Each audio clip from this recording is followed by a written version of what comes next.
Imagine la scène. T'es chef d'entreprise du BTP. T'as des chantiers à faire. T'as les matériaux. T'as le marché.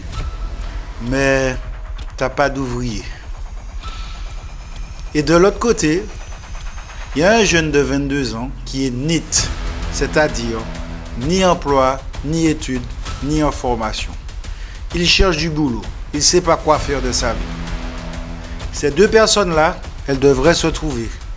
Mais elles ne se trouvent pas. Pourquoi? C'est ce qu'on va décortiquer aujourd'hui. Générique.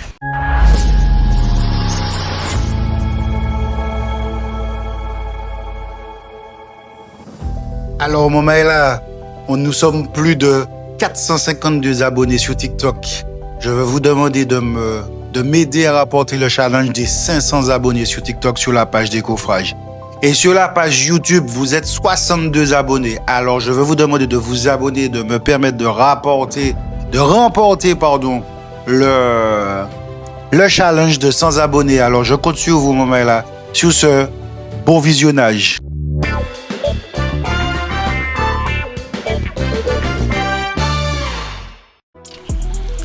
Le BTP martiniquais, c'est une filière qui vieillit. La moyenne d'âge augmente chaque année. Et les jeunes, ils n'arrivent pas en nombre pour remplacer ceux qui partent à la retraite. En 2024, la délivrance des permis de construire a chuté de 25%. Le secteur est déjà en crise d'activité. À l'échelle nationale, c'est 72,7% des entreprises du BTP qui rencontrent des difficultés à recruter. 72,7%. Presque 3 entreprises sur 4 qui ont du mal à recruter. Maintenant, écoutez bien ce chiffre.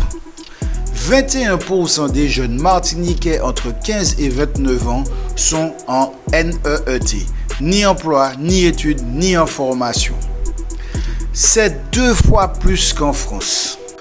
On a d'un côté des entreprises du BTP qui cherchent des bras, de l'autre, des milliers de jeunes sans activité.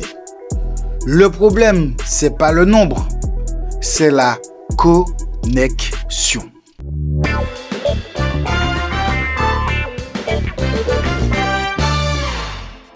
Alors, quelles sont les raisons?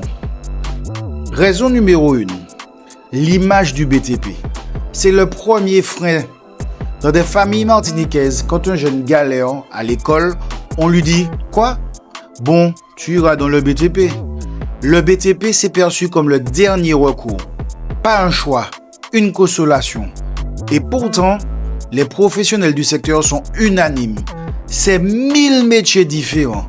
Maçon, électricien, dessinateur, conducteur des travaux, architecte, BIM, manager, etc. Raison numéro 2.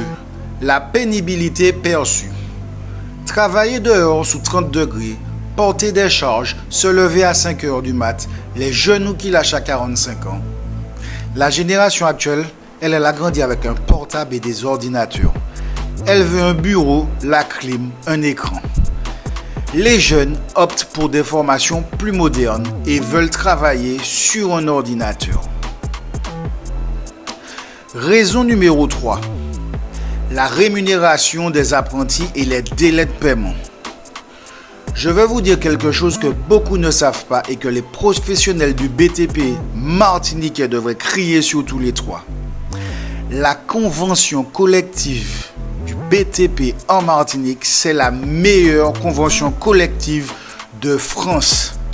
Un ouvrier qualifié en Martinique gagne correctement mieux qu'en métropole. C'est un argument qu'on n'utilise pas assez pour attirer les jeunes. Mais là, et c'est là que le bas blesse, le problème, c'est pas la période d'entrée de l'apprentissage. Un apprenti BTP en première année, il peut toucher entre 27 et 53% du SMIC, selon son âge.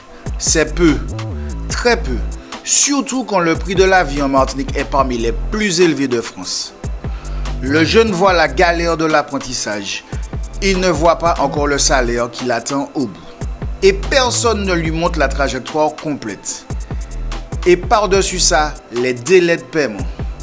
Le patron a facturé, mais les collectivités, les maîtres d'ouvrage ils ne paient pas dans les délais légaux. Résultat, la trésorerie est à sec et c'est le salarié et l'apprenti qui attend son virement à la fin du mois. Un jeune qui commence sa carrière et qui attend son salaire parce que le patron lui-même n'a pas encore été payé, il tient combien de temps avant de claquer la porte? Donc le message, c'est pas les salaires du BTP sont bas, c'est le contraire. Le message, c'est les salaires sont bons, mais le chemin pour y arriver est mal balisé, mal payé pendant l'apprentissage et fragilisé par un système de paiement qui étouffe les entreprises martiniquaises. Raison numéro 4, la mobilité sociale. Les jeunes Martiniquais les plus motivés, les plus capables, ils partent à Paris, à Lyon, à Bordeaux. Ceux qui restent ont parfois moins accès à l'information sur les débouchés réels du BTP. Et je vais vous dire quelque chose qui va peut-être vous surprendre. Dans les études nationales, 51% des apprentis du BTP disent avoir choisi le secteur par intérêt pour l'émission, pas par défaut, par envie. Donc les jeunes qui rentrent dans le BTP, ils aiment ça. Le problème, c'est d'y aller en premier lieu.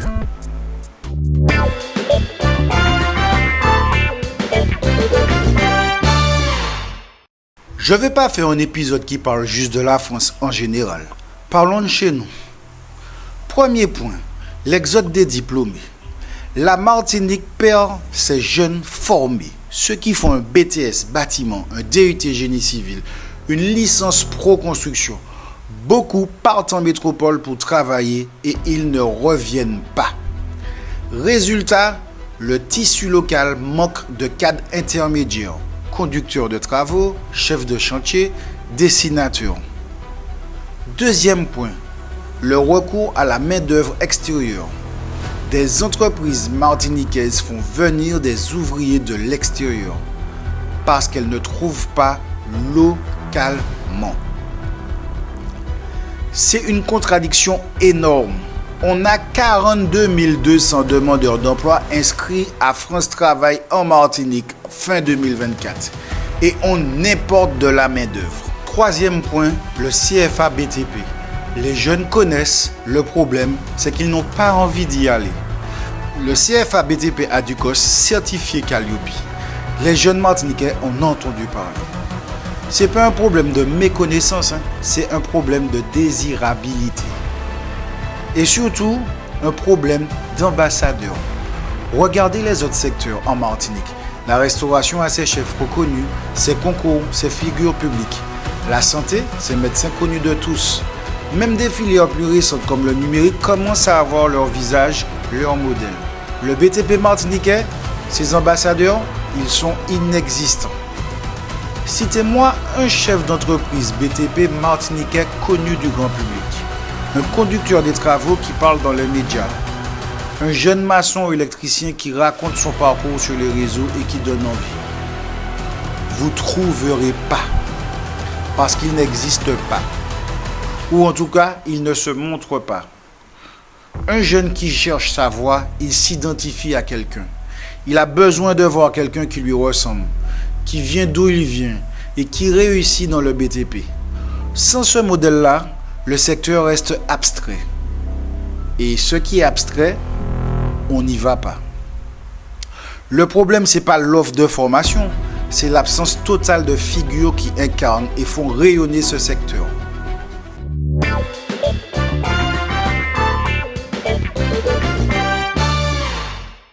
Bon, on a décortiqué le problème. Maintenant, décoffrage, c'est pas juste faire le constat et on emballe tout. Voici ce qui pourrait changer les choses, concrètement en Martinique. Premier point, aller dans les collèges et les lycées. Les choix d'orientation se font à 14-15 ans. Si à cet âge-là, un jeune n'a jamais mis les pieds sur un chantier, jamais vu un plan de construction, jamais entendu parler des salaires possibles dans le BTP, il choisira autre chose. Les professionnels doivent aller dans les établissements scolaires, montrer les métiers, montrer que ce n'est pas une voie de garage. Deuxième point, valoriser les salaires et les débouchés réels. Un chef d'entreprise en BTP en Martinique peut très bien gagner sa vie. Un conducteur des travaux expérimenté aussi. Mais personne ne le dit aux jeunes. Il faut des témoignages, des vrais, des vidéos, des podcasts comme celui-ci. 3. Utilisez les réseaux sociaux. En 2035-2040, les jeunes s'informeront en priorité via les réseaux sociaux. Et c'est déjà le cas aujourd'hui. 6. Résoudre les sous-financements des chantiers. Parce que c'est là que tout commence. On a déjà traité le sujet dans Décoffrage, mais je tiens ici à le rappeler. Parce que c'est indissociable.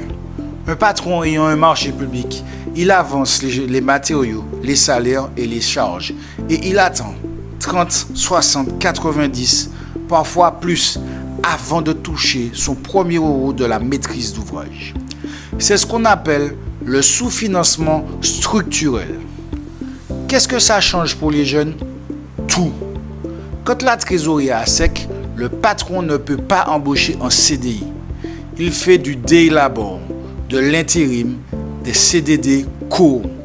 Et un jeune qui cherche de la stabilité, il voit ça, il se dit « c'est pas pour moi ». Les délais de paiement longs créent de la précarité. La précarité fait fuir les jeunes. C'est un cercle vicieux. On ne peut pas attirer les jeunes dans le BTP si les entreprises ne peuvent pas offrir de la stabilité. Et les entreprises ne peuvent pas offrir de la stabilité si elles servent de banque à l'État, aux collectivités et aux bailleurs. La solution passe donc aussi par là. Des avances de démarrage obligatoires, des délais de paiement respectés et un accès facile aux lignes de crédit court pour les PME BTP.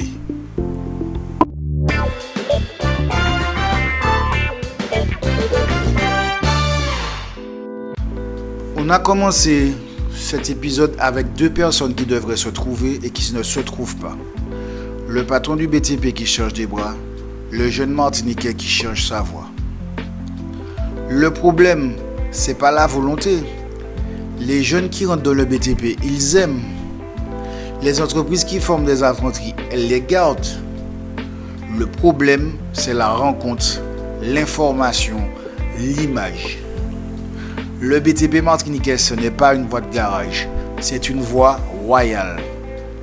Mais il faut le dire fort, souvent et au bon endroit. Alors, si tu veux que les choses changent, partage cet épisode à un jeune que tu connais et qui cherche sa voie, à un parent ou à un prof. Montre cette vidéo au maximum.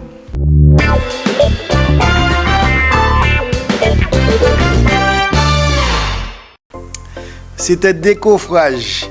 Je vous remercie encore une fois. Je voudrais encore une fois rappeler mon objectif de 100 abonnés. On en y est presque sur YouTube. Et mon objectif de 500 abonnés sur TikTok. Donc retrouvez-moi sur ces plateformes-là. Et on se retrouve la semaine prochaine. Tchuss!